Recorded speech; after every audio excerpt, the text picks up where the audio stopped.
മുഹമ്മദ് നബി സല്ലല്ലാഹു അലൈഹി വസല്ലമ തങ്ങൾ പറഞ്ഞ ഒരു ഹദീസിൽ നിന്ന് ഇന്നത്തെ സംസാരം തുടങ്ങാം എന്നാഗ്രഹിച്ചുകൊണ്ടാണ് ശുചീകരണം എന്ന വിഷയം വെച്ചത്. ബുനിയദ്ദീനു അലൻ നവാഫ എന്നാണ് ആ ഹദീസ്. ബഹുമാനപ്പെട്ട ഹുജ്ജത്തുൽ ഇസ്ലാം അബൂ ഹാമിദ് അൽ ഗസ്സാലി റളിയല്ലാഹു അൻഹു ഇഹ്യാ ഉലൂമുദ്ദീനിൽ വൃത്തിയെ കുറിച്ച് പറയുന്ന പാഠത്തിൽ ഈ ഹദീസ് കൊണ്ടുവന്നിട്ടുണ്ട്. ബുനിയദ്ദീനു, ദീനിനെ ഉണ്ടാക്കപ്പെട്ടു, അലൻ നവാഫത്തി, വൃത്തിയുടെ മേൽ എന്നാണ് അതിനർത്ഥം. ദീനില് വലിയ പ്രാധാന്യമുള്ളൊരു കാര്യമാണ് വൃത്തി. വൃത്തി പല നിലക്കുണ്ട്. ശാരീരികമായ വൃത്തിയുണ്ട്, മാനസികമായ വൃത്തിയുണ്ട്, അകത്തെ വൃത്തിയുണ്ട്, പുറത്തെ വൃത്തിയുണ്ട്. അകം ശുദ്ധിയാക്കാതെ പുറമിനു കണ്ട തണ്ടാസിലേക്കൊരു വഴിയെ നീ ഒരു കണ്ട. താഴ്വസ്ഥന്റെ പാട്ടാണ്. അല്ലാഹു അദ്ദേഹത്തെ നമ്മുടെ സ്വർഗത്തിൽ ഒരുമിച്ച് വിളിതട്ടെ. അകം ശുദ്ധിയാക്കാതെ പുറം ഇരുക്കണ്ട. തണ്ടാസ് എന്നാണ് കക്കൂസ്. കക്കൂസിലേക്ക് ഒരു വഴിയെ നീ ഒരുക്കണ്ട. അതങ്ങനെയാണ്. അതിന്റെ ഉള്ളിൽ എടുക്കാൻ പറ്റൂല. പുറത്തിങ്ങനെ ടൈൽസോ കണ്ടാല് ബാത്റൂമിൽ ടൈൽസ് എടുക്കാൻ പോകുമ്പോൾ പറയും മുന്തിയത് വാങ്ങിക്കൂടെ. ബാക്കിയുള്ളവർക്ക് ഇപ്പൊ രേഷൻ താഴ്ന്നാലും കുഴപ്പമില്ല, ബാത്റൂമിൽ മുന്തിയ ടൈൽസ് നമ്മൾ അല്ലെങ്കിൽ ഒരു സ്മെല്ല് ഉണ്ടാവും എന്നുള്ളതിന് കാരണം മുന്തിയ തന്നെയാണ് കണ്ടത്. അപ്പൊ എണ്ണമായി ആക്കരുത് എന്നാണ്. പുറം ശുദ്ധിയായാൽ അകം ശുദ്ധിയാകും. അതൊരു യാഥാർത്ഥ്യമാണ്. മുസ്തഫായ നബി സല്ലല്ലാഹു അലൈഹി വസല്ലം തങ്ങൾ ഒരിക്കൽ ദുആ ചെയ്തിട്ടുണ്ട്. അല്ലാഹുമ്മ ഹസ്സിൻ ഖുലുഖി കമാ ഹസ്സൻത ഖൽഖി. അല്ലാഹുവേ, എൻ്റെ രൂപത്തെ നീ നന്നാക്കിയതുപോലെ എൻ്റെ സ്വഭാവത്തെയും നന്നാക്കണമേ. രൂപം നന്നാക്കിയതുപോലെ സ്വഭാവത്തെയും നന്നാക്കണേ. രൂപം നന്നാകുക പറഞ്ഞാലേ നല്ല തുണിമുപ്പായി എടുത്ത ആളാണെങ്കിൽ ആള് കുഴപ്പമുണ്ടാവില്ല. അത് ശരി തന്നെയാണ്. ഒരാൾ ഡ്രസ്സൊക്കെ നോക്കിയാൽ അയാളെ മനസ്സെങ്ങനെയെന്ന് ഏകദേശം മനസ്സിലാക്കാൻ പറ്റും. നല്ല മാന്യമായി വസ്ത്രം ധരിച്ച ഒരാളാണെങ്കിൽ നമുക്ക് മനസ്സിലാവും ആളൊരു മാന്യനാണ്. മാന്യമുള്ള വസ്ത്രം ധരിക്കുള്ളൂ. അപ്പൊ പുറം നോക്കിയാൽ അകം കുറെയൊക്കെ മനസ്സിലാക്കാൻ കഴിയും. അപ്പൊ നവാഫത്തിന്റെ വൃത്തിക്ക് രണ്ട് ഭാഗങ്ങളുണ്ട്. ഒന്ന് അകത്തിന്റെ വൃത്തി, രണ്ട് പുറത്തിന്റെ വൃത്തി. രണ്ടും പറയാനാണ് ഞാൻ ഉദ്ദേശിച്ചത്. പുറം വൃത്തിയായിരിക്കണം. ആദ്യം അത് പറയാം. നല്ല തുണിങ്ങുപ്പായി എടുക്കണം. തലയും മുടിയും നഖവും ഒക്കെ നേരാക്കണം, വെട്ടണം, വൃത്തിയാക്കണം. ചെരുപ്പൊക്കെ തേച്ചെടുക്കണം. കാലൊക്കെ നല്ലോണം അരച്ചെടുക്കണം. അതൊക്കെ പറയാനുള്ളത്. ഒരു മനുഷ്യൻ വൃത്തിയുള്ള ആളാണോ അല്ലേന്ന് തീരുമാനിച്ചോ അവന്റെ ചെരുപ്പുമൊക്കെ നോക്കിയിട്ടാണ്. ചെരുപ്പ് വൃത്തി ഉണ്ടെങ്കിൽ ആള് വൃത്തി ഉണ്ടാവുന്ന. ഓരോ സ്ഥലത്തേക്കും ഓരോ വൃത്തിയാണ്. എല്ലായിടത്തും ഒരേ മാതിരിയല്ല. പള്ളിയും ഹോട്ടലും വൃത്തി ഉണ്ടോ നോക്കുക, ബാത്റൂം നോക്കിയിട്ടാണ്. എന്നാൽ വീട് വൃത്തി ഉണ്ടോ എന്നുള്ളത് നോക്കുന്നത് ബെഡ്റൂം എങ്ങനെയുണ്ട് നോക്കിയിട്ടാണ്. അങ്ങനെ ഓരോ സ്ഥലത്തേക്ക് ഓരോ വൃത്തിയാണ്. എല്ലായിടത്തും ഒരേ മാതിരിയല്ല. വീട് വൃത്തി ഉണ്ടാവും തീരുമാനിക്കൽ ബെഡ്റൂം നോക്കിയിട്ടാണ്. നമ്മളെങ്ങനെ ചെയ്യാച്ചാൽ ഉള്ള വേസ്റ്റ് ഒക്കെ ബെഡ്റൂം കൊണ്ടുവരും. പോയി നോക്കിയാൽ ബെഡ്റൂമിന്റെ റാക്കിന്റെ മേലാണ് എല്ലാ വേസ്റ്റും ഉണ്ടാകുക. കട്ടിൽ തൊട്ട് പോലെ കൊണ്ട് തിരികിയിട്ടുണ്ടാവും റാക്കിന്റെ. ബഹുമാനപ്പെട്ട സയ്യിദുന മൂസ അലൈഹിസ്സലാം ആടിനെ നോക്കാൻ വേണ്ടി പോയ കഥ ഉണ്ടല്ലോ. ഫിറഔനെ ഭയപ്പെട്ടിട്ട് നാട്ടിൽ നിന്ന് ഓടിപ്പോയി. അങ്ങനെ ഷുഐബ് നബി അലൈഹി ഇസ്ലാമിന്റെ നാട്ടിലാണ് മൂസ നബി അലൈഹി ഇസ്ലാം എത്തിപ്പെട്ടത്. കഥ നിങ്ങൾക്ക് അറിയണോണ്ട് ഞാനത് പറയാതിരിക്കുകയാണ്. ഒരു ദിവസം ഇങ്ങനെ ഓടി കുറെ സ്ഥലത്ത് കാട്ടിലൂടെ ഇങ്ങനെ യാത്ര ചെയ്ത് ഒരു സ്ഥലത്തെത്തിയപ്പോ അവിടെ ഇങ്ങനെ ദൂരം നേരം മരത്തമ്മ കയറി ഇങ്ങനെ നോക്കിയപ്പോ കുറെ ആളുകൾ വന്നിട്ട് ആടുകൾക്ക് കിണറ്റിന്ന് വെള്ളം കൊടുക്കുന്നത് കണ്ടു. ആടുകളുടെ പുരുഷന്മാര് ആടുകൾക്ക് വെള്ളം കൊടുക്കൽ കഴിഞ്ഞ് അവർ പോയതിനു ശേഷം രണ്ട് പെൺകുട്ടികൾ വന്ന് ആണുങ്ങൾ വെള്ളം കൊടുത്തപ്പോ പോയ വെള്ളം ഇങ്ങനെ കുഴികളിലൊക്കെ നിൽക്കുന്നത് ഇങ്ങനെ എടുത്തുകൊണ്ട് ഓല ആടിന് കൊടുക്കണ കണ്ടു. അപ്പൊ മൂപ്പര് മരത്തമെന്ന് ഇറങ്ങിയിട്ട് ഇങ്ങനെ ചെന്ന് ചോദിച്ചു, എന്താ നിങ്ങൾ ഇങ്ങനെ എല്ലാവരും പോയതിന് ശേഷം പിന്നെ ഇങ്ങനെ ആടുകൾക്ക് വെള്ളം കൊടുക്കണമെന്ന് ചോദിച്ചാൽ പറഞ്ഞു ഓരോ ആണുങ്ങളാണ്, അവരൊക്കെ നല്ല മുടുക്കുള്ള ആൾക്കാരാണ്. അപ്പൊ ഒരു കിണറിന്റെ മേലെ ഒരു പാറ കൊണ്ട് അടിച്ചു വെച്ചിരിക്കുകയാണ്. ഓല് ഈ പാറ മാറ്റി വെച്ചിങ്ങാണ്ട് വെള്ളം മുക്കി കൊടുത്തു. ഞങ്ങൾക്കിപ്പോ അത് മാറ്റാൻ വയ്യാത്തോണ്ട് ഞങ്ങളിങ്ങനെ പോയ വെള്ളം എടുത്തു കൊടുക്കുകയാണ്. അപ്പൊ മൂപ്പര് അതിങ്ങനെ തൊടിച്ചു കൊടുത്തു. ആ പാറ കൊടുത്തൊടിയാറ്. അങ്ങനെ ആടുകൾക്ക് വെള്ളമൊക്കെ കൊടുത്തതിന് ശേഷം വീട്ടിൽ ചെന്നു. ഷുഐബ് നബി അലൈഹി ഇസ്ലാമിന്റെ മക്കളായിരുന്നു ഈ രണ്ട് പെൺകുട്ടികൾ. സയ്യിദന ഷുഐബ് നബിയോട് പറഞ്ഞു, നല്ലൊരാളെ കണ്ടെന്ന് കാട്ടുന്ന ഞങ്ങള് ആടുകളെ നോക്കിയിട്ട് വരുമ്പോ ഒരാളെ കൂലിക്ക് വിളിക്കുകയാണെങ്കിൽ അതിന് ഏറ്റവും പറ്റിയ ഒരാളാണ്, നല്ല ആരോഗ്യമുള്ള മുടുക്കുള്ള ഒരു മനുഷ്യൻ. ഷുഐബ് നബി പറഞ്ഞു, നിങ്ങൾ പോയിട്ട് അയാളോടൊന്ന് വരാൻ പറയും, ഞാൻ വിളിക്കുന്നുണ്ട്. അങ്ങനെ ചെന്നിട്ട് ഇങ്ങനെ പറഞ്ഞു, നിങ്ങളെ വാപ്പ വിളിക്കുന്നുണ്ട് കാരണം. അപ്പൊ ആരാ വാപ്പാന്ന് ചോദിച്ചു. ഞങ്ങളെ വാപ്പ ഷുഐബ് നബിയാണ്. അത് തിരക്കടിക്കല്ലോ, മൂപ്പര് തന്നെ ഒരിക്കലൊന്നും പോകാൻ കിട്ടണം. അല്ലെങ്കിൽ മരത്തുമ്പോ നേരം വെളുപ്പോടെ ഇരിക്കാൻ പറ്റൂലല്ലോ. അതിനിങ്ങനെ എന്തെങ്കിലും വൈകിട്ടുണ്ടോ എന്ന് ആലോചിച്ചിട്ട് ഇങ്ങനെ ഇരിക്കുകയാണ്. അപ്പഴാ വിളിച്ചത്, എന്നായിക്കോട്ടെ പോവുക. അങ്ങനെ ഓരോപ്പം പോന്നു. ഷുഐബ് നബി അലൈഹി ഇസ്ലാമിന്റെ വീട്ടിലെത്തി കാര്യങ്ങളൊക്കെ പറഞ്ഞു, ഞാനിങ്ങനെ ഫിറൗനെ പേടിച്ചിട്ട് പോകുന്നതാണ്. മൂപ്പര് പറഞ്ഞു, ആ കുഴപ്പമില്ല, ഇവിടേക്ക് ഏതായാലും ഫിറൗന്റെ ശല്യമൊന്നും വരില്ല, ഞങ്ങളിവിടെ സുഖമായിട്ട് താമസിച്ചോളൂ. എന്റെ പെൺകുട്ടികളുണ്ട് രണ്ടാൾക്കാര്, അവരിൽ നിന്ന് മൂത്ത ആളെ നിങ്ങൾക്ക് കല്യാണം കഴിച്ചരാ, അവളൊന്ന് കണ്ടോളി അറിയണം. അങ്ങനെ പെണ്ണുണ്ട് നോക്കുമ്പോ മൂസാ നബിക്ക് ചെറിയോളെയാണ് ഇഷ്ടപ്പെട്ടത്, രണ്ടാമത്തോളെ. അപ്പൊ പറഞ്ഞു, എനിക്ക് രണ്ടാമത്തോളാണ് ഇഷ്ടപ്പെട്ടത്. അതിന് മുമ്പ് പറഞ്ഞു, ഞാൻ ഇപ്പൊ എങ്ങനെയാ മൂത്തോളെ കെട്ടിച്ചാൽ രണ്ടാമത്തോളെ കെട്ടിച്ചാൽ നിങ്ങൾ രണ്ടും കെട്ടിക്കൊള്ളിയാണ്. മൂസാ നബിയുടെ ശരീരത്തിൽ അങ്ങനെ പറ്റിയിട്ടുണ്ട്. ഞാൻ കെട്ടിങ്ങാണ്ട് ഏട്ടത്തിനെയും അഞ്ചത്തിനെയും കൊണ്ട് കെട്ടാൻ വേണ്ടി പോകണ്ടായിരുന്നു. മൂസാ നബി അലൈഹി ഇസ്ലാമിന്റെ ശരീരത്തിലായി ജായിസായിരുന്നു. അങ്ങനെ ഏതായാലും ഏട്ടത്തിനെയും അനിയത്തിനെയും ഒരുമിച്ച് കല്യാണം കഴിച്ചു. മഹർ കൊടുക്കാവൊന്നുമില്ല. അപ്പൊ ഇനിയിപ്പോ എന്താ ചെയ്യാന്ന് ഇങ്ങനെ ചർച്ച ചെയ്തപ്പോഴാണ്, ഞങ്ങൾ കുറച്ചേരം ആടിനെ നോക്കിയാൽ മതി എന്നുള്ള. പെൺകുട്ടികള് ആ സമയത്ത് ആടിനെ നോക്കാൻ പോകണ്ടല്ലോ, അപ്പൊ അത് മഹറായിട്ട് അതിന്റെ കൂലി മഹറാക്കാം, വേറെ ഒന്നും തരുമൊന്നുമില്ല. പിന്നെ ഒരു കാര്യം ചെയ്യാം, ഈ ഇത്രയും കാലങ്ങൾ ആടിനെ നോക്കുമ്പോ ആ കാലത്തുണ്ടായ എല്ലാ പുള്ളിയുള്ള ആടുകുട്ടികളെ നിങ്ങൾക്ക് തരാം, അത് നിങ്ങൾ പോകുമ്പോ കൊണ്ടുപോകാം. ആയിക്കോട്ടെ. അങ്ങനെ ആടിനെ നോക്കാൻ പോവാണ്. അങ്ങനെ ആടിനെ നോക്കാൻ പോകാൻ വേണ്ടിട്ട് ഇങ്ങനെ ഒരുങ്ങി ഇങ്ങനെ ഇറങ്ങിയപ്പോ ആടിനെ നോക്കാൻ പോകുമ്പോ ഒരു വടിയൊക്കെ വേണ്ടിയില്ലല്ലോ. അപ്പൊ ഷുഐബ് നബി പറഞ്ഞു, എന്നാലും നമ്മളെ അകത്ത് ബെഡ്റൂമിന്റെ മൂലയിൽ ഒരു 5-6 വടി ഇരിക്കുന്നുണ്ട്, അതിന് പോയിട്ട് ഒരു വടി എടുത്തോളൂ, നിങ്ങൾക്ക് ഇഷ്ടമുള്ളത്. അതിന് മൂസാ നബി അലൈഹി ഇസ്ലാം ഇങ്ങനെ പോയിങ്ങാണ്ട് മൂലൊക്കെ കുറെ വടി ഉണ്ടായിരുന്നു, അതിന് ഒരു വടി എടുത്തുകൊണ്ട് കൊടുത്തിട്ട് വാപ്പ അദ്ദേഹം കൊണ്ടോട്ടെ ചോദിച്ചു. അപ്പൊ ഇങ്ങനെ നോക്കിയിട്ട് ഷുഐബ് നബി പറഞ്ഞു, മോനെ അത് കൊണ്ടോണ്ട, വേറൊരു വടി എടുത്തു. അപ്പൊ എന്നെ അതവിടെ കൊണ്ടുവച്ചിട്ട് മൂപ്പര് വേറൊരു വടി എടുത്തുങ്ങാണ്ട് ഇങ്ങനെ കൊടുത്തിട്ട് വാപ്പാടി ചോദിച്ചു, എന്നാ അപ്പൊ ഞാൻ ഈ വടി കൊണ്ടോട്ടെ ചോദിച്ചു. നോക്കുമ്പോ അത് നേരത്തെ കൊടുന്ന വടി തന്നെയാണ്. അതില് പറഞ്ഞു, നിങ്ങൾ ആ വടി കൊണ്ടോണ്ട, വേറൊരു വടി എടുത്തോളിയായിരുന്നു. അതിലിങ്ങനെ സത്യമായിട്ടും അതിങ്ങനെ കൊണ്ടുവച്ച് വേറൊരു വടി എടുത്ത് കൊടുത്തിട്ട് വാപ്പാടി ചോദിച്ചു, എന്നാ വാപ്പ ഈ വടി കൊണ്ടോട്ടെ ചോദിച്ചു. നോക്കുമ്പോ നേരത്തെ കൊടുന്ന വടി തന്നെയാണ്. എന്നാ നിങ്ങളെ വടി എടുത്തോളിയായിരുന്നു. അങ്ങനെയാണ് ആ വടി കിട്ടിയത്. ഏത് വടി? മൂസാ നബി അലൈഹി ഇസ്ലാമിന്റെ വടി. മുൻകാല അമ്പിയാക്കളിൽ നിന്ന് അനന്തരമായി ഷുഐബ് നബി അലൈഹി ഇസ്ലാമിൽ വന്നൊരു വടിയായിരുന്നു അത്. അങ്ങനെ ആ വടി എടുത്തു. ആ വടി എടുത്തിട്ട് ഇങ്ങനെ ആടുകളായിട്ട് ഇങ്ങനെ പോവുകയാണ്. എന്നിങ്ങനെ ആടുകളായിട്ട് രാവിലെ ഇങ്ങനെ പോകും.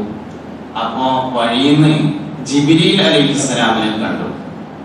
വിവരങ്ങളൊക്കെ ചോദിച്ചു, എന്താ മട്ടം സുഖം തന്നെയല്ലേ, എവിടെയൊക്കെ പാർക്കണെന്നൊക്കെ ചോദിച്ചു. അങ്ങനെ ഞാൻ ഷുഐബ് നബിയുടെ വരയിലാണ് എന്നുള്ള വിവരമൊക്കെ പറഞ്ഞു. എന്നിട്ട് എന്താ വേർപാട് ചോദിച്ചപ്പോ ആടിനെ നോക്കലാണ് പറഞ്ഞു.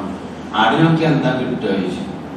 ആടിനെ നോക്കിയാല് ഇവിടുന്നാണ്ട് ഉണ്ടാവുന്ന എല്ലാ പുള്ളിയുള്ള ആടും കുട്ടികളെയും തരാന്നാണ് പറഞ്ഞിട്ടുള്ളത് പറഞ്ഞു.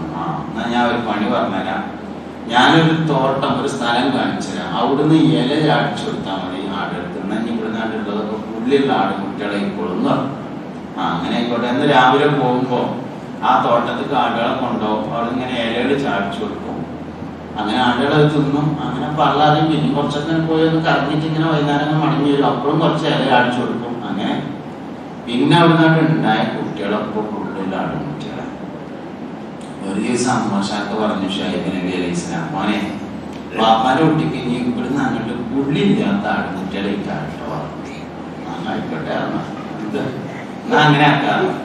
അങ്ങനെ 2 ദിവസം കഴിഞ്ഞിട്ട് ഇങ്ങനെ ആടിനെ നോക്കാൻ വേണ്ടി പോകുമ്പോ ജിബ്രീൽ അലൈഹിസ്സലാമിനെ വീണ്ടും കണ്ടു. എന്തൊക്കെ വിവരങ്ങളൊക്കെ ചോദിച്ചു, സുഖം തന്നെയല്ലേ, റാഹത്തല്ലേ എന്നൊക്കെ ചോദിച്ച്, ആടുകളൊക്കെ പോകാനുണ്ടോ ചോദിച്ചു. ഒരുപാടുണ്ട് കാരണം. തീരുമാനം എന്തെങ്കിലും മാറിയിട്ടുണ്ടോ ചോദിച്ചു. ആ തീരുമാനത്തിൽ ചെറിയൊരു മാറ്റം ഉണ്ട് കാരണം. എന്താ മാറ്റം എന്ന് ചോദിച്ചു. ഇവിടെ നാട്ടിലുള്ള പുള്ളിയില്ലാത്ത ആൺകുട്ടികളെ ഇക്കാരം നിൽക്കുന്ന വാക്ക് പറഞ്ഞിട്ടുണ്ട് കാരണം. ഞാൻ വേറെ തോട്ടം കാണിച്ചു തരാം. അങ്ങനെ വേറൊരു തോട്ടം കാണിച്ചു കൊടുത്തു. ഇതിന്ന് ഇല അടിച്ചു കൊടുത്താൽ മതി പറഞ്ഞ മാതിരി ചെയ്തു. ഇലയൊക്കെ ചാടിച്ചു. പിന്നെ അവിടെ നിന്നാണ്ട് പുള്ളിയില്ലാത്ത ആൺകുട്ടികളായി കഥ. കഥ നീണ്ടു പോവുകയാണ്. നമ്മളെ പോയിന്റ് കഴിഞ്ഞു. നമ്മളെ പോയിന്റ് അവിടെയാണല്ലേ. ഇവിടെ പുള്ളിയുള്ള ആൺകുട്ടികളും പുള്ളിയില്ലാത്ത ആൺകുട്ടികളും അവിടെയാണല്ലേ. കഥ പിന്നെന്താ വെച്ചാല് ഷുഐബ് നബി അലൈഹി ഇസ്ലാമിന്റെ കാലം പൂർത്തിയായി.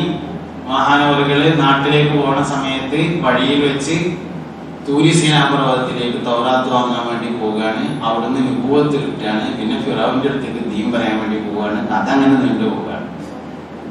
അപ്പൊ ഈ പുള്ളി ഉള്ള ആടുകുട്ടികളും പുള്ളി ഇല്ലാത്ത ആടുകുട്ടികളും എങ്ങനെയാണ് ഉണ്ടായത് എന്നാണ്. ഇത് നമ്മളെ തഫ്സീറുകളിലൊക്കെ ഉണ്ട്, സ്വാഭിയിലുണ്ട്.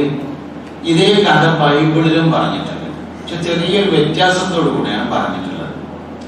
ഇവിടെ പുള്ളിയുള്ള ആടുകുട്ടികളായത് എങ്ങനെയാ വെച്ചാല് ജിബ്രീൽ അലൈഹിസ്സലാം കാണിച്ചു കൊടുത്ത തോട്ടം പുള്ളിയുള്ള മരങ്ങളും ഇലകളുമുള്ള ഒരു തോട്ടായിരുന്നു. അപ്പൊ അതിന് ഇല ചാടിച്ചു കൊടുത്താല് അത് തിന്നിട്ട് പള്ള നിറയും. വയറ് നിറഞ്ഞാൽ ആടുകൾ ഇണ ചേരും. ഇണ ചേരുമ്പോ ഈ പുള്ളിയുള്ള ഇലകളിലേക്കും തണ്ടുകളിലേക്കും കമ്പുകളിലേക്കും മരങ്ങളിലേക്കും ഒക്കെ നോക്കുന്നു എന്നതാണ് കുട്ടികൾ പുള്ളിയുള്ളതായിരുന്നതിന്റെ ഒരു കാരണം. രണ്ടാമത് കാണിച്ചു കൊടുത്തത് പുള്ളില്ലാത്ത മരവും ഇലയുള്ള തോട്ടമായിരുന്നു. അതുകൊണ്ട് അവിടെ അങ്ങനെയാണ്. ഞാനത് പറയാൻ കാരണം എന്താ വെച്ചാല് ഉള്ള വേസ്റ്റ് ഒക്കെ കൂടി ബെഡ്റൂം കൊണ്ടുവച്ചാല് കുട്ടികളൊക്കെ വേസ്റ്റ് ആവും പറയാൻ വേണ്ടി പറഞ്ഞതാണ്. നമ്മള് ഒരു വീടിൽ ഏറ്റവും കൂടുതൽ പരിശുദ്ധിയോടെ കൂടെ കാക്കേണ്ട റൂം ബെഡ്റൂമാണ്. നല്ല വിരിപ്പ്, നല്ല പൈന്റ്, നല്ല അടിച്ചോർക്ക്, നല്ല സ്മെല്ല്, നല്ല വാസന തുടങ്ങിയ എല്ലാ കാര്യങ്ങളും ബെഡ്റൂമിൽ ഉണ്ടായിരിക്കണം. ബാത്ത എന്ന് പറഞ്ഞാൽ തന്നെ രാത്രി താമസിക്കുന്നതാണ്. വൈത്ത് എന്ന് പറഞ്ഞാൽ രാത്രി ഉറങ്ങാനുള്ള സ്ഥലം എന്നാണ് അതിന്റെ അർത്ഥം. ഉറങ്ങുന്നത് വേസ്റ്റിന്റെ ഇടയിലായ പിന്നെ വീടിന് എന്താ അർത്ഥമുള്ളത്? വൈത്ത് എന്നാണ് അറബിയിൽ വീടിന് പറയുന്നത്. വൈത്ത് എന്ന് പറഞ്ഞാൽ തന്നെ അതിന്റെ അർത്ഥം രാത്രി ഉറങ്ങുന്ന സ്ഥലം എന്നാണ്. അപ്പൊ ഉറങ്ങുന്ന സ്ഥലം ക്ലിയർ ആയിരിക്കണം എന്നുള്ളതാണ്. നമ്മളിപ്പോ എന്താ വെച്ചാൽ നമ്മളൊക്കെ നാട്ടിലെ പെരകൾ നോക്കിയാല്, എന്റെ വരാണെങ്കിലും നിങ്ങളെ വരാണെങ്കിലും നമ്മുടെ നാട്ടിലെ പെരയൊക്കെ ആണെങ്കിൽ പുറത്ത് നല്ല ചൊറുക്കുണ്ടാവും. എന്നാൽ അറബികളൊക്കെ പെര നോക്കിയാല് പുറത്തു വല്ല ഗവൺമെന്റ് ഓഫീസ് പോയിട്ട് മഞ്ഞ പെയിന്റ് അടിച്ചൊരു കൂടാറുണ്ടാവും. ഉള്ളിൽ ചെന്നാൽ നല്ല സൗകര്യക്കാർ. അങ്ങനെ നമ്മളതിന്റെ ഉള്ളിൽ സൗകര്യം വളരെ കുറവും. പുറത്ത് ഇങ്ങനെ ആൾക്കാർ കാണുന്നിടത്ത് ഇങ്ങനെ ടൈൽസ് ഒക്കെ ഒട്ടിച്ചിട്ട് മാർബിളൊക്കെ ഇങ്ങനെ ഇട്ടിട്ട് ചുമരുമ്പോ അങ്ങനെ കേൾക്കാനാണ്. ഉള്ളിൽ ശരിക്കും വേണ്ട എന്താണ്? ബെഡ്റൂമാണ് ഏറ്റവും കൂടുതൽ വൃത്തിയിൽ സൂക്ഷിക്കേണ്ടത്. നല്ല ടൈൽസ് ബെഡ്റൂമിൽ ഉണ്ടാകണം, നല്ല വിരിപ്പ് ബെഡ്റൂമിൽ ഉണ്ടാകണം, നല്ല കട്ടില് ബെഡ്റൂമിൽ ഇടണം. അപ്പൊ വീടിന്റെ വൃത്തിയെ നോക്കുന്നത് ബെഡ്റൂമിന്റെ വൃത്തി നോക്കിയിട്ടാണ്. ഹോട്ടലിന്റെ വൃത്തി നോക്കാൻ ബാത്റൂം എത്രാണ്ട് വൃത്തിയുണ്ട് നോക്കിയിട്ടാണ്. പള്ളിന്റെ നമ്മൾ തന്നെയാണ്. വക്കുമ്പോടുന്ന് പള്ളി പരിശോധിക്കാൻ ആള് വന്നാൽ ആദ്യം ബാത്റൂമൊക്കെ പോവുക. അവിടെ പൈന്റിന്റെ കീടന്ന ഡപ്പ വെച്ച് വെച്ചാല് സംഗതി മനസ്സിലാവും. നോട്ടക്കാർ വളരെ മോശമാണ്. വെള്ളിയാഴ്ച ബക്കറ്റ് കാട്ടിയാൽ കിട്ടുമല്ലോ. ഇപ്പോ പള്ളിക്കത്തെ പിന്നെ ബാത്റൂമിൽ ഒരു കോപ്പ വാങ്ങിക്കാനുള്ള പൈസക്ക് അതും കൂടി കാട്ടാനുള്ള മടിയുള്ള ആൾക്കാരാണ് ഭരണകർത്താക്കൾ എന്ന് വേഗത്തിൽ മനസ്സിലാവുന്നതാണ്. പള്ളിന്റെ അങ്ങനെ തന്നെ ബാത്റൂം നോക്കിയിട്ടാണ് തീരുമാനിക്കുക. നല്ലതുമായി പെരുമാറിയാൽ നല്ല സ്വഭാവം ഉണ്ടാവും. മോശമായ ഒരു വസ്തുവുമായി നമ്മൾ പെരുമാറാൻ പാടില്ല. മനുഷ്യൻ പെരുമാറുന്നതിന്റെ ഗുണം അവനുണ്ടാവുന്നതാണ്. ഓട്ടോറിക്ഷയിൽ വരുന്ന ആളും ഇന്നോവയിൽ വരുന്ന ആളും തമ്മിൽ ഒരുപാട് വ്യത്യാസം ഉണ്ടാവും. അതാണ് നമ്മൾ കല്യാണ നിശ്ചയത്തിനൊക്കെ പോകുമ്പോൾ ആടവാച്ച് കെട്ടിയ ആൾക്കാർ തന്നെ തെരഞ്ഞെടുത്ത് കൊണ്ടുപോകല്ലോ. മനുഷ്യൻ ഉപയോഗിക്കുന്ന വസ്തുക്കളുടെ ഒരു നിലവാരം അവനുണ്ടായിരിക്കുമെന്നാണ്. അതുകൊണ്ട് നിലവാരം കുറഞ്ഞുള്ള സാധനം ഉപയോഗിക്കാൻ പാടില്ല. യാത്ര പോവുകയാണെങ്കിൽ ഞാൻ എത്ര ആലോചിച്ചിട്ട് എനിക്ക് മനസ്സിലാവാത്തൊരു സംഗതിയാണ്. വലിയ നല്ല സൗകര്യമുള്ള ഹോട്ടലിനൊക്കെ തട്ടുകടാന്ന് പേരിട്ടൊക്കെ ചില ആൾക്കാർ. സാധനത്തിന്റെ പേര് നോക്കിയാല് അത് തട്ടുകൂട്ട് പരിപാടിയാണെന്ന് കിട്ടുമല്ലോ. വലിയ ഹോട്ടലിന് തട്ടുകടാന്ന് എന്തിനാ പേരിടേണ്ട ആവശ്യം? അതിന്റെ യാതൊരു ആവശ്യമില്ല. ഇത് നല്ലൊരു ചൊരുക്കുള്ള, ഇതിലെന്തൊക്കെ സൗകര്യം ഉണ്ടാകുക എന്ന് മനസ്സിലാകുന്ന തരത്തിലുള്ള നല്ലൊരു പേരിട്ട് അത്ര നന്നു. അത് നമ്മളാകാത്ത പേരുണ്ടായിട്ട് തട്ടുകടാന്ന് ശരിക്കും റോഡ് സൈഡിൽ ഉണ്ടാകട്ടെ, ചെറിയ ചായപ്പിനിടേണ്ട പേരാണ്. അത് എല്ലാ സൗകര്യമുള്ള ഹോട്ടലിലിടാം. അപ്പൊ എന്താ പറഞ്ഞാൽ രാത്രിയൊക്കെ യാത്ര ചെയ്യുമ്പോൾ വേറെ ഹോട്ടലില്ലാത്തതുകൊണ്ട് തട്ടുകടയെന്ന് പറഞ്ഞ ചായയും കടിയും കുടിച്ചാണെങ്കിൽ തരക്കിടൊന്നുമില്ല. ഇല്ലെങ്കിൽ നല്ല ഹോട്ടലിൽ കയറിയിട്ട് തന്നെ കുടിക്കണം എന്നാണ് എൻ്റെ അഭിപ്രായം. നമ്മൾ എന്തുമായെല്ലാം പെരുമാറുന്നുവോ, എന്തെല്ലാം സഹകരിക്കുന്നുവോ അതിന്റെ സ്വഭാവങ്ങളാണ് നമുക്കുണ്ടാകുക. കരിങ്കല്ലിന്റെ തറയിട്ട വീട്ടിൽ താമസിക്കുന്നവന്റെ സ്വഭാവവും വെട്ടുകല്ല് കൊണ്ട് തറയുണ്ടാക്കിയ വീട്ടിൽ താമസിക്കുന്നവന്റെ സ്വഭാവവും വ്യത്യാസമുണ്ടാവും. മനുഷ്യൻ അവന് പെരുമാറുന്ന വസ്തുക്കളുടെ സ്വഭാവം ഉണ്ടായിരിക്കും. അപ്പൊ വൃത്തി, ശരീരം വൃത്തിയായി സൂക്ഷിക്കണം, വസ്ത്രം വൃത്തിയായി സൂക്ഷിക്കണം, പെരുമാറുന്ന എല്ലാ വസ്തുക്കളും വൃത്തിയായി സൂക്ഷിക്കണം. നവാഫത്ത്, ദീനിനെ ഉണ്ടാക്കപ്പെട്ടിട്ടുള്ളത് നവാഫത്തിന്റെ മേലിലാണ്. ബുനിയൻ ദീനു അലൻ നവാഫ ഹബീബുനാ റസൂലുള്ളാഹി സ്വല്ലല്ലാഹു അലൈഹി വസല്ലം. ദീനിനെ ഉണ്ടാക്കപ്പെട്ടത് വൃത്തിയുടെ മേലിലാണെന്ന് മുസ്തഫ നബി സല്ലല്ലാഹു അലൈഹി വസല്ലം തങ്ങൾ പറഞ്ഞിരിക്കുന്നു. 4 പ്രധാനപ്പെട്ട വൃത്തികളാണ്. 4 വൃത്തി.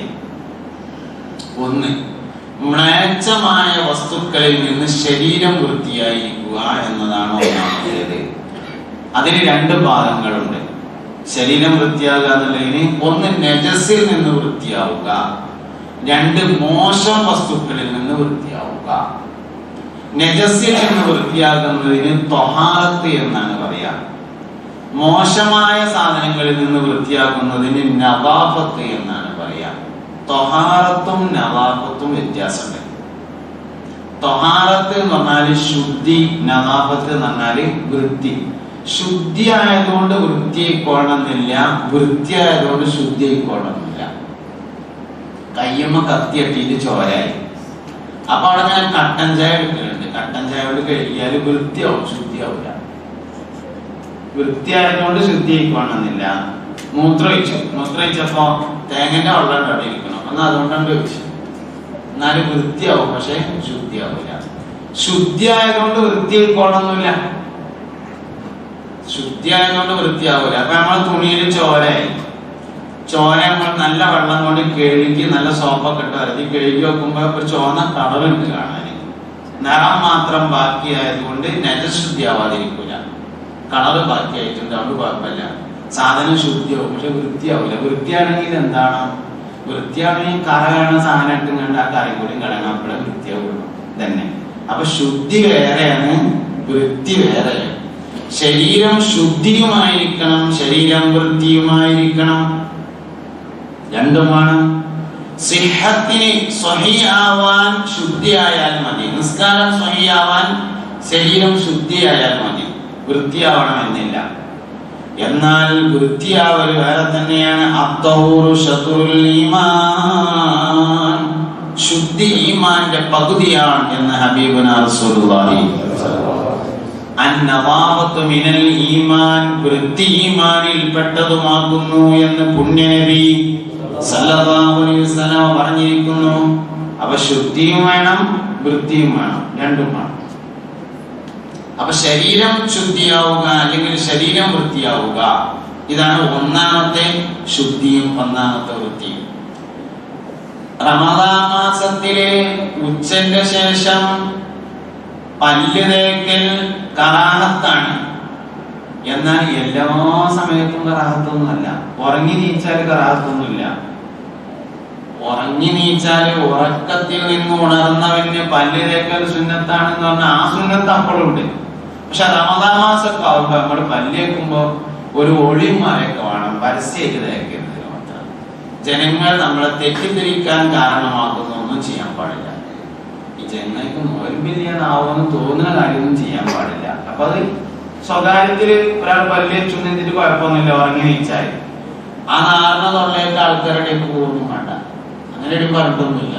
നമ്മളെ ചാരം എന്താ വെച്ചാൽ ഉറങ്ങിച്ചാലും പറ്റൂല എന്നാണ്. അങ്ങനെയില്ല, ഒരു കാരണമില്ല. ഒറ്റയ്ക്ക് ഇരിക്കണ ആള് ഉച്ചന്റെ ശേഷം പല്ല് തേക്കാൻ പാടില്ല, കറാഹത്താണ്. അതേ സമയത്ത് കുറെ ആളുകളോട് സംസാരിക്കാനുള്ളതാണ്, മദ്യം പറയാൻ പോവുകയാണ്, എന്നാ പല്ലേക്കാം. അല്ലെങ്കിൽ കുറെ ആളുകളോട് സംസാരിച്ചിട്ട് വായ പതർച്ചയായിട്ടുണ്ട്, എന്നാൽ പല്ലേക്കാം, കുഴപ്പമൊന്നുമില്ല. അപ്പൊ പല്ലേക്കൽ കറാഹത്താണെന്നുള്ളത് ഒരു കാരണമില്ലെങ്കിൽ എന്നാണ്. എന്തെങ്കിലും കാരണം ഉണ്ടെങ്കിൽ പല്ലേക്കുന്നതിന് കുഴപ്പമൊന്നുമില്ല, അങ്ങനെയാണുള്ളത്. അപ്പൊ അതുകൊണ്ട് ശരീരം ശുദ്ധിയുമായിരിക്കണം, ശരീരം വൃത്തിയുമായിരിക്കണം. വൃത്തിക്ക് വലിയ സ്ഥാനമുണ്ട്, വൃത്തിക്ക് വലിയ സ്ഥാനമുണ്ട്. മുസ്തഫായ നബി സല്ലല്ലാഹു അലൈഹി വസല്ലം തങ്ങൾ കുളിച്ചതിന് ശേഷം എണ്ണ തേച്ച് തലമുടി വാർന്നിട്ടതിന് ശേഷം തൊപ്പി വെച്ച് അതിന്മേൽ തലപ്പാവ് ധരിക്കലായിരുന്നു പതിവ്. നബി സല്ലല്ലാഹു അലൈഹി വസല്ലം തങ്ങളുടെ പതിവ് രീതി അതാണ്. കുളിച്ച് എണ്ണ തേച്ച് മുടി ചീകിയിട്ടതിന് ശേഷം തൊപ്പി ധരിച്ച് അതിന്റെ മുകളിൽ തലപ്പാവ് ധരിക്കും. എല്ലാവർക്കും ഓരോ തൊപ്പി വേണം. അടുത്ത പ്രാവശ്യം അപ്പുറത്തേക്ക് ഒന്ന് വാങ്ങിക്കോളി ഓരോ തൊപ്പി. ഓരോന്നുള്ളവര് 2 കൂടി വാങ്ങിയിട്ട് 3 തൊപ്പിയാക്കണം. ഉണ്ടായിരുന്നു നബിക്ക് തൊപ്പികൾ 3, അത് 3 സൈസിൽ ഉള്ളതായി പറയുന്നു. നബി തങ്ങൾക്ക് 3 തൊപ്പി ഉണ്ടായിരുന്നു സല്ലല്ലാഹു അലൈഹി വസല്ലം. 3 ഒരേമായിട്ടതല്ല, 3 സൈസിലായിരുന്നു. കെട്ടിന്റെ ശ്രേഷ്ഠതയുണ്ട് തൊപ്പിയിലെന്ന് ബിറിയത്ത് 3-ാം ഭാഗമിൽ പറയുന്നു. തലകെട്ടിന്റെ ശ്രേഷ്ഠത തൊപ്പിക്കുണ്ടെന്ന് ബിറിയയിലുണ്ട്. കെട്ടിന്റെ ശ്രേഷ്ഠതയുണ്ട് തൊപ്പിയിലെന്ന് ബിറിയത്ത് 3-ാം ഭാഗമിൽ പറയുന്നു. ഉണ്ടായിരുന്നു നബിക്ക് തൊപ്പികൾ 3, അത് 3 സൈസിൽ ഉള്ളതായി പറയുന്നു. നമുക്കുള്ള വേഷവിധാനമിൽ നബിയല്ലേ വർദ്ധിച്ച മാതൃക എന്നതും മറക്കല്ലേ. യാ അയ്യോ മുസ്ലിം വേഷമിൽ സംതൃപ്തിത, അനുകരണവും അതിനോട് തന്നൊപ്പിച്ചുതാ. അപ്പൊ എല്ലാവർക്കും ഓരോ തൊപ്പി വേണം, എല്ലാവർക്കും ഓരോ വെള്ളക്കുപ്പായം വേണം. എന്നുടണ്ട, ഓരോന്ന് ഉണ്ടായാൽ മതി. എന്റെ കാരണം ഇൽബസു മിൻ സിയാബികുമുൽ ബയാദ വകഫിനു ഫിഹാ മൗതാകും ഹബീബുനാ റസൂലുള്ളാഹി. നിങ്ങൾ നിങ്ങളുടെ വസ്ത്രങ്ങളിൽ നിന്ന് വെള്ള വസ്ത്രം ധരിക്കുകയും നിങ്ങളിൽ നിന്ന് മരണപ്പെട്ടവരെ അതിൽ കഫൻ ചെയ്യുകയും ചെയ്യുക എന്ന് ഹബീബുനാ റസൂലുള്ളാഹി സ്വല്ലല്ലാഹു അലൈഹി വസല്ലം പഠിപ്പിച്ചിരിക്കുന്നു. അപ്പൊ ഈ അംറ്, ഈ കൽപ്പന അനുസരിക്കുന്നതിന്റെ ഭാഗമായിട്ട് ഓരോ വെള്ളക്കുപ്പായം എല്ലാവർക്കും വേണം. എന്നുകൊണ്ട വെള്ളിയാഴ്ച പള്ളിയിൽ പോകുമ്പോഴാ, മരിച്ചോടത്ത് പോകുമ്പോഴാ ഒരു തൊപ്പി എല്ലാവർക്കും വേണം, അരയിൽ വെക്കുക. അല്ലെങ്കിൽ ടവലായാലും മതി തൊപ്പിന്റെ സ്ഥാനത്ത്. ഒരു ടവൽ എല്ലാവർക്കും വേണം, അരയിൽ വെക്കുക. മരിച്ചോടത്ത് യാസീൻ ഓതുമ്പോൾ എടുത്തുകൊണ്ട് തലയിലിട്ട. മരിച്ചോടത്ത് യാസീൻ ഓതുമ്പോ അങ്ങനെ എല്ലാവരും തല മറക്കുമ്പോ നമ്മളെടുത്തൊന്നും ചെയ്യാൻ പറ്റൂല. അപ്പൊ പോക്കറ്റിൽ നിന്ന് എടുത്തിട്ട് തലയിടാം. പോക്കറ്റിൽ ആദ്യം ഉണ്ടെങ്കിലല്ലേ എടുത്തിടാൻ പറ്റുള്ളൂ. അപ്പൊ പോക്കറ്റിലൊന്നും വേണം എല്ലാവർക്കും. ജീവിതം റമദാൻ മാസം കൊണ്ട് മാറണല്ല നിൽക്കും. നല്ല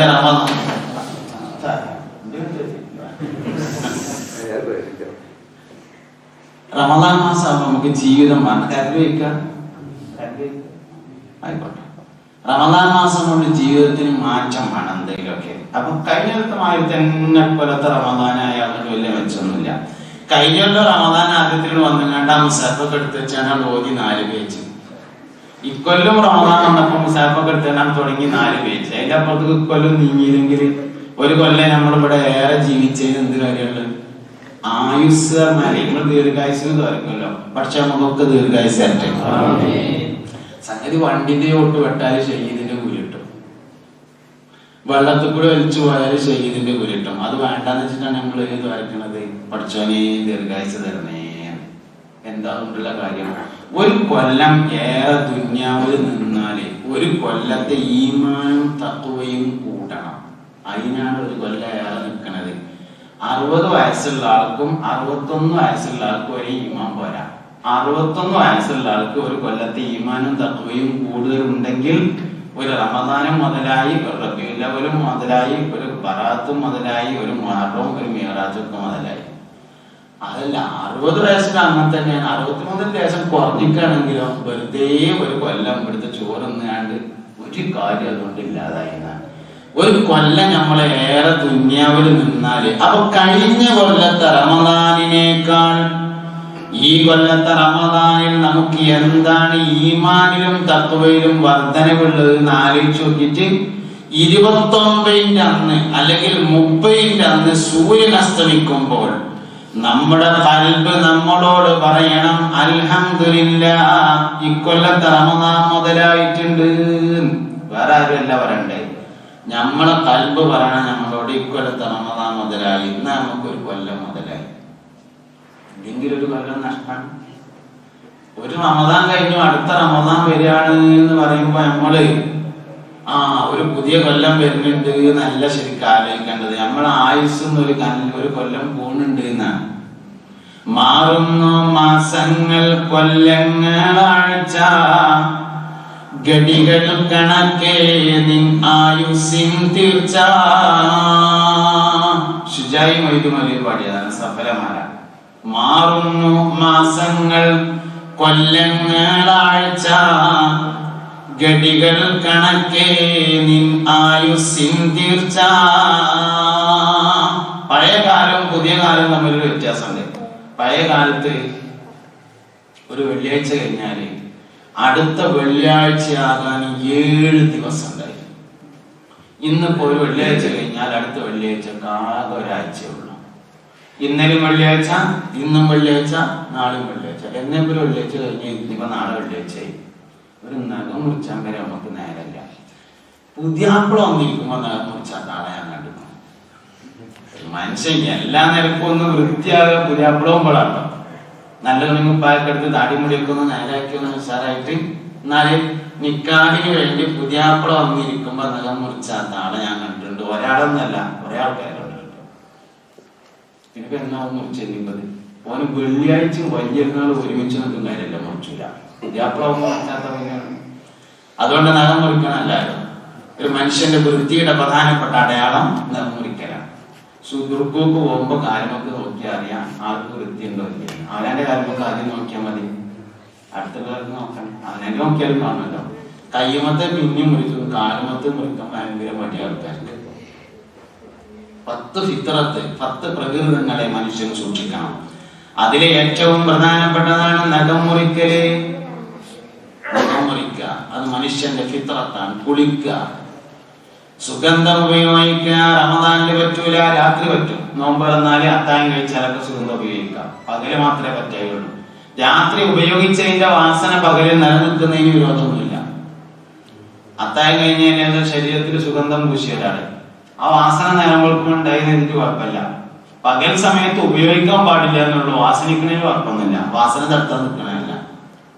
അപ്പൊ നോമ്പ് തുറന്നതിന് ശേഷം കുളിക്കലും നല്ലതാണ്. കാരണം എന്താ, നോമ്പ് നോൽക്കുമ്പോ വയറ് കാലിയായിട്ട് വിയർപ്പ് കൂടുതലുണ്ടാവും. നോമ്പ് തുറക്കാനാവുമ്പോ വിയർപ്പ് കൂടുതലുണ്ടാവും. അപ്പൊ വിയർപ്പ് കൂടുതലുണ്ടാവുമ്പോ നോമ്പൊക്കെ തുറന്ന് വെള്ളം ചെല്ലുമ്പോ നല്ലോണം വിയർപ്പ് പുറത്തേക്ക് വരും. അപ്പൊ നല്ല തേച്ച് വെച്ച് കുളിക്കണം. ദൽകുൽ ആവോ, അംഗങ്ങൾ തേച്ചു കഴുകുക എന്നത് പ്രധാനപ്പെട്ട സുന്നത്താണ്. നാളെ ഒരാളിനോട് ചോദിച്ചു, ഈ ഫിസിയോതെറാപ്പി ഇസ്ലാമിൽ പറഞ്ഞിട്ടുണ്ടോ ചോദിച്ചു. ഫിസിയോതെറാപ്പി ഇസ്ലാമിൽ പറഞ്ഞിട്ടുണ്ടോ ചോദിച്ചു. പറഞ്ഞിട്ടുണ്ട്. അതാണ് ഈ തെൽക്കുല്ലാതാവുന്ന കിതാബുകളിലൊക്കെ പറഞ്ഞ് പൊതുണ്ടാക്കുമ്പോഴും കുടിക്കുമ്പോഴും ശരീരം തേച്ചു വെച്ച് കഴുകണം എന്ന് പറഞ്ഞ സാധനമാണ് ഫിസിയോതെറാപ്പി. അതിന് നമുക്ക് ഒഴിവില്ലാത്തതുകൊണ്ടാണ് പിന്നെ മെഷീൻ വെച്ചിട്ട് ചെയ്യേണ്ടി വരുന്നത്. എന്നും കുടിക്കുമ്പോ നല്ലോണം ചാരിയിട്ട് തേച്ച് വെച്ച് കഴുകുകയാണെങ്കിൽ ഒരു ഫിസിയോതെറാപ്പിയും വേണ്ടിയല്ല. പക്ഷെ നമുക്ക് ഒഴിവില്ല. റമദാൻ മാസത്തിൽ നോമ്പ് തുറന്നതിന് ശേഷം തേച്ചൊരച്ച് കുടിക്കുക എന്നത് പ്രധാനപ്പെട്ട ഒരു വിഷയമാണ്. പ്രത്യേകമായി ഫضലുള്ള കാര്യമാണ്. അതുകൊണ്ട് റമദാനിൽ നല്ലോണം വൃത്തി സൂക്ഷിക്കണം. എല്ലാ സമയത്തും നമ്മൾ സൂക്ഷിക്കണം. ശരീരം വൃത്തിയാവാനും കൂടിയാണ് യഥാർത്ഥത്തിൽ നോമ്പ്. നിയ്യത്ത് തെറ്റരുത് എന്ന് മാത്രം.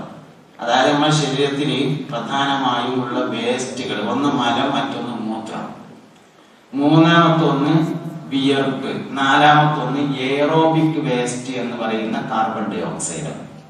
5 വേസ്റ്റുകൾ നമ്മുടെ ശരീരത്തിലുണ്ട്. ഒന്ന് മലം, മറ്റൊന്ന് മൂത്രം, മൂന്നാമത്തേത് വിയർപ്പ്, നാലാമത്തേത് എയറോബിക് വേസ്റ്റ് അഥവാ കാർബൺ ഡൈ ഓക്സൈഡ്. നാല് മാലിന്യങ്ങളെ പുറത്തു കളയണം. നന്നായിട്ട് മൂത്രയിക്കണം. മൂത്രം എന്ന നിഅമത്തിനോടുള്ള മനുഷ്യന്റെ നിഷേധമാണ് മൂത്ര സംബന്ധമായ അസുഖങ്ങൾ എന്നാണ്. നമ്മൾ ഏത് അമല് ചെയ്താലും ഭക്ഷണം കഴിച്ചു കഴിഞ്ഞാൽ അൽഹംദുലില്ലാ എന്ന് പറയും. ഏത് നല്ല കാര്യം ചെയ്താലും അൽഹംദുലില്ലാ എന്ന് പറയാം. എന്നാൽ മൂത്രമൊഴിച്ചു കഴിഞ്ഞാൽ മാത്രം ഗുഫ്രാനക അൽഹംദുലില്ലാ എന്ന് പറയാം. മൂത്രമൊഴിച്ചു കഴിഞ്ഞാൽ ചെല്ലുന്ന ദിക്ർ ഗുഫ്രാനക അൽഹംദുലില്ലാഹില്ലദീ അദ്ഹബ അന്നിൽ അദാ വഅഫാനി. ഗുഫ്രാനക അല്ലാഹുവേ നിന്നോട് ഞാൻ പൊറുക്കൽ തേടുന്നു, അൽഹംദുലില്ലാ എല്ലാ സ്തുതിയും നിനക്കാകുന്നു. എന്താ ഗുഫ്രാനക? അല്ലാഹുവേ നിന്നോട് പൊറുക്കലിനെ തേടുന്നു. ഒഴിച്ചത് ഏതായാലും ഒഴിച്ചു, ഇനി മേലാലും ഒഴിക്കൂലെന്ന്. മൂത്രമൊഴിച്ചു കഴിഞ്ഞാൽ ചെല്ലുന്ന ദിക്റാണ് അത് പിന്നെ ബോർഡ് വെച്ചതുകൊണ്ട് മാത്രമായില്ല, നമ്മൾ ഇറങ്ങുമ്പോ ചെല്ലും കൂടി വേണം. ബോർഡുകളോടൊക്കെ ഉണ്ട് കുറെ എണ്ണം. പള്ളി മൊത്തം നോട്ടീസ് ചെയ്യിക്കാമല്ലോ. ഇവിടെ ദേശം കുറവുണ്ട്, ചില സ്ഥലത്ത് എന്നാൽ കാണാം പള്ളിനുള്ളിൽ മൊത്തം നോട്ടീസ് ഒടിച്ചിട്ടുണ്ടാവും. കയറിനോടത്ത് കാല് കഴുകി കയറുക, തുപ്പരുത്, ഇളകരുത്, അങ്ങോട്ടാക്കരുത്, ഇങ്ങോട്ടാക്കരുത്, മിണ്ടാതിരിക്കുക, സംസാരിക്കരുത്, മൊബൈൽ ഫോൺ ഓഫ് ആക്കുക, പുസ്തകം ശ്രദ്ധിക്കുക, അങ്ങനെ മൊത്തം ആവശ്യമുള്ളതൊക്കെ ഉണ്ടാവും. ആവശ്യമുള്ളത് ഇപ്പൊ പൊതുണ്ടാക്കി കഴിഞ്ഞതിന് ശേഷമുള്ള ദിക്ർ ചിലപ്പോൾ എല്ലാവർക്കും കാണാതെ അറിയില്ല. അപ്പൊ അതൊന്നും വെച്ചാൽ നല്ല തന്നെ.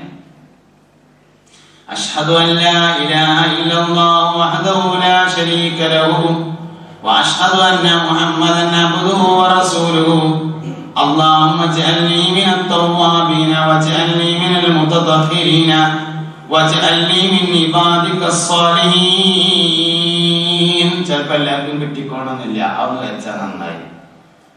വർത്താനം സംസാരിക്കാതിരിക്കണമെന്ന് ബോർഡിൽ ചെയ്തിട്ട് വർത്താനം പറഞ്ഞത് നിങ്ങൾ വിചാരം അതൊന്നല്ല. ബോർഡ് ഉണ്ടായതൊന്നും ഉണ്ടായിരിക്കില്ല. അത് ബോധമാണ്, മനുഷ്യന്മാർക്ക് ഒരു ബോധം വേണം, എന്നാ ഉണ്ടായിരിക്കും. അങ്ങനെയാണ്, അല്ലാതെ അത് നോട്ടീസിന്റെ പ്രശ്നമല്ല. അങ്ങനെ നമ്മൾ മൊത്തം നോട്ടീസ് ഒട്ടിക്കരുത്. ആവശ്യമാണെന്ന് തോന്നുന്ന ചില സംഗതി ഈത്തിക്കാഫിന്റെ നിയത്ത് ഉദാഹരണം, അത് ചിലപ്പോ നമ്മള് ആ ബോർഡ് കാണുമ്പോൾ ഓർമ്മ വരും ഈത്തിക്കാഫിന്റെ നിയത്തൊക്കെ. അപ്പൊ അതും ബോർഡ് നന്നാവും. പള്ളിക്ക് കയറുമ്പോ ഉള്ളത്, പള്ളിയിൽ നിന്ന് ഇറങ്ങുമ്പോ ഉള്ളത്, ഇങ്ങനെ അത്യാവശ്യമൊക്കെ ഓർക്കാം. ആവശ്യമില്ലാത്തത് ഇപ്പം ഷർട്ടുകൾ പറഞ്ഞതൊക്കെ ഇങ്ങനെ കൂടി വരികയാണ്. അതിൽ പെട്ടെന്ന് മൊബൈൽ ഫോൺ ഓഫ് ചെയ്യുക എന്നൊക്കെ പറഞ്ഞിട്ടുള്ള സംഗതി. അതിപ്പോ ഓഫ് ആക്കണോന് അത് ബോർഡ് ഇല്ലാതെ ഓഫാക്കും. ഓഫാക്കാത്ത എന്റെ മൊബൈല് വെള്ളിയാഴ്ച ജുമാന്റെ അടുത്ത് അടിക്കും. വെള്ളിയാഴ്ച ജുമാന്റെ അടുത്ത് അടിക്കേണ്ട മൊബൈൽ അത് ബോർഡിൽ കയറ്റാം. ബോർഡ് വേണം. അപ്പൊ എന്തേ പറഞ്ഞ കാര്യങ്ങള് ബോർഡ് വെച്ചതുകൊണ്ട് കാര്യമില്ല, ചെല്ലണം. മൂത്രപ്പേന്ന് ഇറങ്ങുമ്പോ എന്ത് ചെല്ലണം? അല്ലാഹുവേ നിന്നോട് ഞാൻ പൊറുക്കലിനെ തേടുന്നു, അൽഹംദുലില്ലാ എല്ലാ സ്തുതികളും അല്ലാഹുവിനാണ്. ബുദ്ധിമുട്ടി എന്നിൽ നിന്നവൻ ഇല്ലാതെയാക്കുകയും എന്നെ സുഖമാക്കുകയും ചെയ്ത അല്ലാഹുവിന് എല്ലാ സ്തുതികളും. എന്തിനാണ് ഇവിടെ മാത്രം ഹംദിന്റെ മുമ്പിൽ ഗുഫ്രാനക? വേറെ ഏതാണെങ്കിലും ഇപ്പൊ ഭക്ഷണം കഴിച്ചു കഴിഞ്ഞാല് അൽഹംദുലില്ലാഹ് ആദ്യം. അൽഹംദുലില്ലാഹില്ലദീ അത്അമനി ഹാദാ വറസഖനി മിൻ ഗൈരി ഹൗലിൻ മിന്നി വലാ ഖുവ്വ. അവിടെ അൽഹംദുലില്ലാഹ് ആദ്യം. ഇങ്ങനെ മൂത്രയിക്കുകയും കക്കൂസ് പോവുകയും ചെയ്യുമ്പോൾ മാത്രമേ ഗുഫ്രാനക. മൂത്രമൊഴിക്കുക എന്നുള്ളതാണ് അല്ലാഹു സുബ്ഹാനഹു വ തആല നമുക്ക് ചെയ്തെന്ന ഏറ്റവും വലിയ നിഅമത്ത്. അതൊരു തുള്ളി മൂത്രം പോകാതിരുന്ന് നോക്കണം. അപ്പൊ അറിയാം 3 കോടി റുപ്യന്റെ മെഷീൻ വെച്ചാലും മൂത്രം ഉണ്ടാക്കാൻ പറ്റൂല. ഡയാലിസിസ് ചെയ്യാൻ മൂത്രം ഉണ്ടാക്കല്ല. നമ്മളെ രക്തം കേടുവന്ന രക്തം ഒരു മെഷീൻ്റെ ഉള്ളിൽ കൂടെ കയറി അതിൽ നിന്ന് നീരുകളെയും ദുഷിച്ച വസ്തുക്കളെയും നീക്കം ചെയ്ത് ശരീരത്തിലേക്ക് രണ്ടാമത് കൊടുക്കുകയാണ്. അല്ലാതെ മൂത്രം ഉണ്ടാക്കുന്ന പരിപാടിയല്ല. മൂത്രം ഉണ്ടാക്കാൻ അള്ളാഹ് തന്ന ആ മെഷീൻ തന്നെ ഉള്ളൂ, വേറൊരു മെഷീനും നിലവിലില്ല. എന്നാൽ രാത്രി 1 മണിക്ക് മൂത്രയിക്കാൻ മുട്ടി നമ്മൾ എന്താ പറയാ, കഞ്ഞിക്ക് മൂത്രയിക്കാനും മുട്ടുണ്ട്, ഇവ നീച്ചുമാണല്ലോ. എന്റെ കാര്യം രാത്രി 1 മണിക്ക് ഒരു 5000 ഉറുപ്പ്യ തരാന്ന് ഒരാൾ നമ്മളോട് പറഞ്ഞു എന്ന് വിചാരിക്കുക. മൊബൈലിൽ അലാറം വെച്ചിട്ട് പോകും 1 മണിക്ക്. എന്നാ രാത്രി 1 മണിക്കൊന്ന് മൂത്രയിക്കണമെന്ന് മുട്ടി അങ്ങനെ ഉണ്ടാവും. ഈ ഒരക്ക നാളെ രാത്രി വെള്ളം കുടിക്കൂല. എന്ത് കാരണം? മൂത്രം ഞമ്മക്കൊരു നിയമത്തായി തോന്നിയിട്ടില്ല. 5000 ഉറുപ്പ്യ നമുക്ക് വലിയ നിയമത്താണ് മൂത്രം. മൂത്ര നിയമത്തല്ല. അതാണ് പ്രശ്നം. അല്ലാഹു സുബ്ഹാനഹു വ തആല നമുക്ക് ചെയ്തിരുന്ന വലിയൊരു നിയമത്താണ് മൂത്രയിക്കൽ. ഈ നിയമത്തിന്റെ നിഷേധമാണ് യഥാർത്ഥത്തിൽ മൂത്രവുമായി ബന്ധപ്പെട്ട പ്രശ്നങ്ങൾ എന്നാണ്. അതുകൊണ്ട് ഖുർആനിൽ പടച്ചോനെ ഇങ്ങനെ ഞാൻ മനസ്സിലാക്കിയിട്ടില്ല, എനിക്ക് പുറത്തു തരണേ. അൽഹംദുലില്ലാ. മനുഷ്യൻ നിഷേധിക്കുന്ന നിയമത്തുകളിലെ ഏറ്റവും വലിയ നിയമത്താണ് മൂത്രമൊഴിക്കുക എന്ന നിയമത്ത് എന്നാണ്. അപ്പൊ എന്തേ പറയാൻ കാരണം, 4 മാലിന്യങ്ങളിൽ നിന്നാണ് മനുഷ്യൻ ശുദ്ധിയാവേണ്ടത്. ഒന്നാമത്തേത് മൂത്രം, രണ്ടാമത്തേത് മലം, മൂന്നാമത്തേത് വിയർപ്പ്. നോമ്പുകൊണ്ട് വിയർപ്പ് നന്നായിട്ട് ശുദ്ധിയാവും. വൈകുന്നേരം ആകുമ്പോൾ നന്നായിട്ട് വിയർക്കും. ആമാശയം കാലിയായാൽ വിയർപ്പ് കൂടുതലുണ്ടാവും. ശരീരത്തിന്റെ ഉള്ളിൽ നിന്ന് മോശമായ സാധനങ്ങളൊക്കെ പുറത്തു പോകും. അപ്പൊ അങ്ങനെയൊക്കെ പറയുമ്പോ എന്നാ പിന്നെ ഇനിയിപ്പോ നോൽപ്പ് നോൽക്കന്നെ. കാരണം ഇപ്പൊ ഏതായാലും വിയർപ്പൊക്കെ ഒന്നും പോയി അങ്ങനോട്ട് ചിന്തിക്കാനും പറ്റില്ല. കൊളസ്ട്രോൾ കുറയാൻ വേണ്ടി നോയമ്പ് വെച്ചിട്ട് ഭക്ഷണത്തേക്ക് എന്നാ എങ്ങനെ ഉണ്ടാവും? നമ്മളിപ്പോ നോയമ്പ് പത്രത്തിലൊക്കെ കാണാം, ഇങ്ങനെ റമദാൻ മാസമായാലും ഗോപാലിന് നോമ്പാണ്, രാമ്പിന് നോമ്പാണ് എന്നിട്ട് കുറെ നോമ്പുകൾ കാണും. അപ്പൊ നയമ്പാകുന്നു. നോമ്പിന് നീയത്ത് ഷർത്താണ്, നീയത്തിന് ഈമാൻ ഷർത്താണ്. നോമ്പിന് എന്ത് ഷർത്തുണ്ട്? നീയത്ത് നോമ്പിന്റെ ഏറ്റവും പ്രധാനപ്പെട്ട ഫർദാണ്, നിബന്ധനയാണ്. നീയത്ത് ആരിൽ നിന്നേ സഹിയാവുള്ളൂ? മുഅ്മിനായ മനുഷ്യരിൽ നിന്ന് മാത്രമേ നീയത്ത് സഹിയാവുള്ളൂ. അപ്പൊ അവർക്ക് നോമ്പെടുക്കാൻ കഴിയില്ല. നോമ്പെടുക്കാൻ ഞമ്മക്കേ കഴിയുള്ളൂ. നീയത്ത് നിബന്ധനയാണ്. നീയത്ത് തെറ്റരുത്. ഒരു മോലിയര്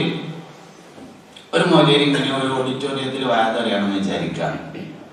നോമ്പും ആരോഗ്യശാസ്ത്രവും എന്നാണ് വിഷയം. വേറൊരു മോലിയര് അപ്പുറത്ത് വേറൊരു ഓഡിറ്റോറിയത്തിൽ നോമ്പും റയ്യാൻ എന്ന സ്വർഗത്തിന്റെ വാതിലും എന്നാണ് വായതറിഞ്ഞെന്ന് എഴുതുക. നമ്മൾ എന്ത് വിചാരിക്കും? ആ നോമ്പും ആരോഗ്യം പറയണ ആ വായതിലൊന്ന് പോവുക. അതാണ് ഇപ്പൊ കേൾക്കേണ്ടത്. ഇതാണ് ആഖിറത്തിന്റെ കാര്യമൊക്കെ ദുന്യാവിന് വേണ്ടി ചെയ്യാൻ പറ്റിയാൽ ഭയങ്കര ഉഷാറാവും നമ്മള്. നിസ്കാരം യോഗയാക്കുക. എന്നാ യോഗക്കൊക്കെ പോയി തുടങ്ങിയതിന് ശേഷം അപ്പൊ നിസ്കാരത്തിലൊക്കെ ഭയങ്കര കോൺസെൻട്രേഷൻ കിട്ടുന്നുണ്ട്. ഇങ്ങനെയൊക്കെയാണ് നിസ്കാരം യോഗയാക്കുക. നോമ്പിനെ നമ്മള് പിന്നെ വേറെന്തൊക്കെ ആക്കി മാറ്റുക. ഇങ്ങനെയൊക്കെയാണ് നമ്മളെ പരിപാടികൾ. അപ്പൊ അതുകൊണ്ട് നീയത്ത് തെറ്റരുത്. സംഗതി ഇതുകൊണ്ടാണ് ഉണ്ടാവും. സംഗതി നോമ്പോണ്ട് ശരീരത്തിൽ നിന്ന് വിയർപ്പ് ധാരാളമായി പുറത്തേക്ക് പോകുന്നത് ഒരു യാഥാർത്ഥ്യമാണ് വൈകുന്നേരം ആവുമ്പോൾ. അതുകൊണ്ട് നോമ്പ് തുറന്നതിന് ശേഷം നന്നായിട്ട് തേച്ചരച്ചിട്ട് കുടിക്കൽ നല്ലതാണ്. വെള്ളം പൂന്നാക്കിയിട്ടല്ല കേട്ടോ. അത്യാവശ്യം ചെറിയ നോമ്പ് തുറ എന്ന ഭക്ഷണം കഴിച്ചതിന് ശേഷം കുടിച്ചിട്ട് പിന്നെ ഭക്ഷണം കഴിക്കുകയാണ് വേണ്ടത്. വള്ളക്കൂടി ഇങ്ങനെ ഫുള്ളാക്കിയതിന് ശേഷം കുടിക്കാനൊന്നും പറ്റില്ല. നോമ്പ് തുറ എന്ന കർമ്മം നടത്തിയതിന് ശേഷം നന്നായിട്ട് വെള്ളമൊഴിച്ച് തേച്ചരച്ച് കുളിച്ചതിന് ശേഷം ശരീരം വൃത്തിയാവണം, വസ്ത്രം വൃത്തിയാവണം. നമ്മൾ എപ്പോഴും വൃത്തിയുള്ള ആളുകളായി മാറണം. അപ്പൊ ശരീരത്തിന്റെ വൃത്തി നോമ്പുമായി വളരെ ബന്ധമുണ്ട്. അപ്പോ ഒന്നാമത്തേത് ശാരീരികമായ വൃത്തിയാണ്. രണ്ടാമത്തേത് അവയവങ്ങൾ തെറ്റിൽ നിന്ന് ശുദ്ധിയായിരിക്കുക. അതാണ് രണ്ടാമത്തെ ശുദ്ധി എന്ന് പറഞ്ഞത്. ശരീരത്തിന്റെ അവയവങ്ങൾ മോശമായ കാര്യങ്ങളിൽ നിന്ന് ശുദ്ധിയായിരിക്കലാണ് രണ്ടാമത്തത്. നോക്കി എല്ലാവരും കൂടി നോക്കൊന്നും വേണ്ടല്ലോ. നിങ്ങൾ നോക്കിയാലേ ഞാൻ പറയുള്ളൂ. ഇവിടെ വേറെ ഒന്നും വെച്ചിട്ടൊന്നും ഞങ്ങൾ നോക്കുന്നുണ്ടോ എന്നുള്ളതാണ് വിഷയം. അപ്പൊ ഇങ്ങനെ നോക്കിയാൽ ഞാൻ അങ്ങനെ പറഞ്ഞുകൊണ്ടിരിക്കും. നോട്ടെടുക്കലും പോയാൽ ഞാനും എടുക്കും. ഒരു യാനബിയൊക്കെ ചെല്ലല്ലാരും യാനബി സലാം അലൈക്കും യാ റസൂൽ സലാം അലൈക്കും യാ ഹബീബ് സലാം അലൈക്കും സലവാത്തുല്ലാഹ് അലൈക്കും അശ്റഖൽ ബദ്റു അലൈനാ വഖതഫത് മിൻഹുൽ ബുദൂർ മിസ്ല ഹുസ്നിക മാ റഅയ്നാ ഖത്തു യാ വജ്ഹ സുറൂരി യാ നബി സലാം അലൈക്കും യാ റസൂൽ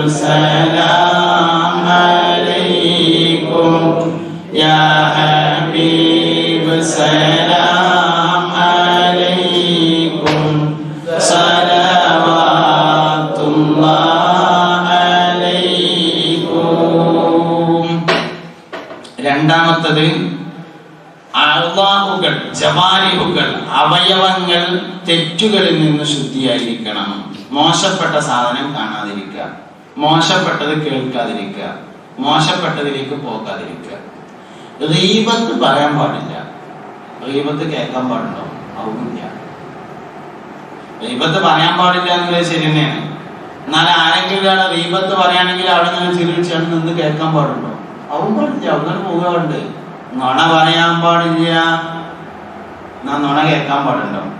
ഇല്ല. അത് രാഷ്ട്രീയ ഹാസ്യ കഥാപ്രസംഗമാണെങ്കിലും ശരി, നുണ പറയാൻ പാടില്ല, നുണ കേൾക്കാനും പാടില്ല. പറയാൻ പാടില്ലാത്തൊരു കാര്യം കേൾക്കാൻ പാടില്ല. ചീത്ത പറയാൻ പാടില്ല, അപ്പൊ ചീത്ത കേൾക്കാനും പാടില്ല. ലൈസൽ മുഅ്മിനു ബിത്ത്ആനി വലൽ ലആനി വലൽ ഫാഹിശി വലൽ ബദിയ്യി ഹബീബുനാ റസൂലുള്ളാഹി ലൈസൽ മുഅ്മിനു, മുഅ്മിനായ മനുഷ്യനല്ല, ബിത്ത്ആനി, കുത്തുവാക്കുകൾ പറയുകയില്ല, വേറെ മനുഷ്യന്മാരെ മേത്തു കൊടുക്കുന്ന വർത്താനം പറയില്ല. വലൽ ലആനി, ശപിക്കുകയുമില്ല. പണ്ടാർക്കാലം ചത്തുപൊട്ടെ മുഅ്മിൻ പറയില്ല, ശപിക്കുകയില്ല. വലൽ ഫാഹിശി വലൽ ബദിയ്യി, മോശമായ കാര്യം പ്രവർത്തിക്കുകയോ മോശമായത് പറയുകയോ ഇല്ല. മുഅ്മിനായ മനുഷ്യൻ അരക്കുന്ന കീഴ്പ്പെട്ടുള്ള വർത്താനം പറയില്ല. ഒരു മുഅ്മിൻ പറയുന്ന വർത്താനം അല്ലത്, അപ്പൊ പറയാൻ പാടില്ല. എന്നാ വേറെ ആരെങ്കിലും പറയുകയാണെങ്കിൽ കേൾക്കാൻ പാടുണ്ടോ? കേൾക്കാനും പാടില്ല. പറയാൻ പാടില്ലാത്തൊരു സാധനം കേൾക്കാൻ പാടില്ല. ഇതന്നെ അൽ-ഐനാനി സിനാഹുമാ അൻ-നദറു ഹബീബുനാ റസൂലുള്ളാഹി സ്വല്ലല്ലാഹു അലൈഹി വസല്ലം. റമളാൻ മാസമാണല്ലോ. റമളാൻ എന്ന് പറഞ്ഞാൽ അതിന്റെ അർത്ഥം കഴിച്ചു കളയുന്ന മാസം എന്നാണ്. അതൊരു ശുദ്ധിയാക്കലാണ്. കരിക്കല്, റേഡിയേഷൻ. കരിക്കണതിന്റെ പേരാണ് റേഡിയേഷൻ. റേഡിയേഷൻ ചെയ്യല്ലേ നമ്മള്. ക്യാൻസർ ഉണ്ടായാല് എല്ലാ ചികിത്സയും പരാജയപ്പെട്ടാൽ അവസാനം ചെയ്യുന്നതാണ് റേഡിയേഷൻ. ക്യാൻസർ സെല്ലുകളെ കരിച്ചു കളയുക. റമളാൻ റേഡിയേഷന്റെ മാസം, കരിക്കണ മാസം. എന്തിനെ കരിക്കണത്? പാപങ്ങളെ കരിക്കണമെങ്കിൽ കരിക്കാൻ മാത്രം ആദ്യം നമ്മൾക്ക് ഉണ്ട് എന്ന് തോന്നണ്ടേ. നമ്മളിപ്പോ ആരെങ്കിലും കൊണ്ടിക്കണോ? നമ്മളാരെങ്കിലും കൊന്നോ? നമ്മൾ വ്യഭിചരിച്ചോ? നമ്മൾ കള്ളുടിച്ചോ? നമ്മളെന്തെങ്കിലും ചെയ്തിട്ടോ? ഇല്ല. പിന്നെ എന്തൊക്കെ കരിക്കാൻ മാത്രമല്ല എന്നാണ് നമുക്ക് തോന്നുന്നത്. തെറ്റുകളിൽ വെച്ച് ഏറ്റവും വലിയ തെറ്റ് ഗഫലത്താണ്, അശ്രദ്ധയാകുന്നു. വാപ്പ കൂടെ ഉണ്ടെങ്കിൽ നമ്മളിങ്ങനെ ബസ് സ്റ്റാൻഡിൽ നിൽക്കാന്ന് വിചാരിക്കുക. കൊണ്ടോട്ടി ബസ് സ്റ്റാൻഡിൽ ഇങ്ങനെ നിൽക്കുകയാണെന്ന് വിചാരിക്കുക.